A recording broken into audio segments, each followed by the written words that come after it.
My dear brothers and sisters in Christ, peace be with you.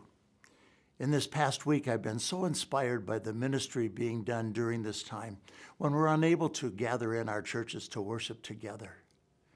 I'm very grateful to our pastors and parish staff for their efforts to live stream masses, the rosary, and Lenten devotions. Thank you for all the creative uses of social media to engage people at home in their faith. I love how some parishes are using phone trees to check in on people, especially those who don't have access to computers or social media.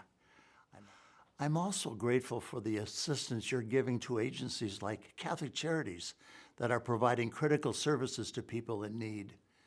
This need will grow in the coming weeks, and your generosity makes a big difference.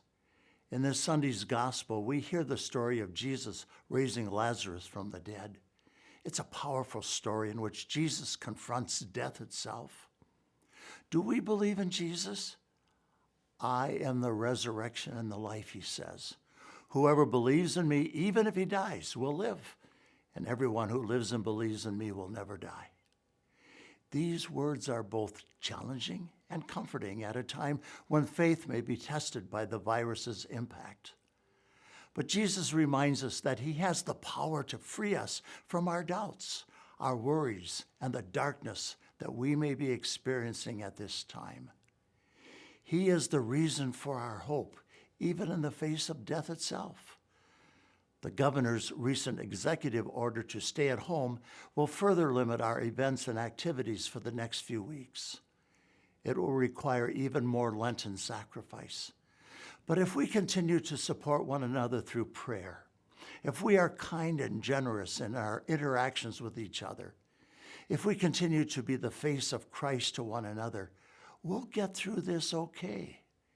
We are the church, and the church is alive and well. Over the course of the next few weeks, I'll be celebrating the Chrism Mass privately, as well as Holy Week liturgies. All of them will be live streamed. I look forward to these liturgies as a way to bring us together to pray as a diocesan church. You'll be hearing more about them soon, including how to tune in.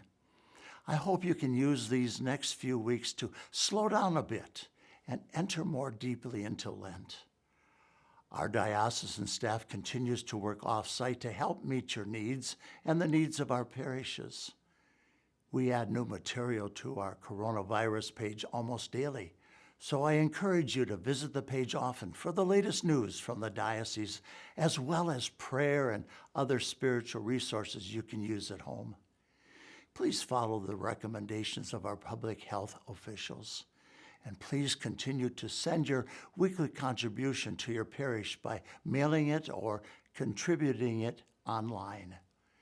Your generosity keeps ministries running. God bless you, and remember, we are the church together.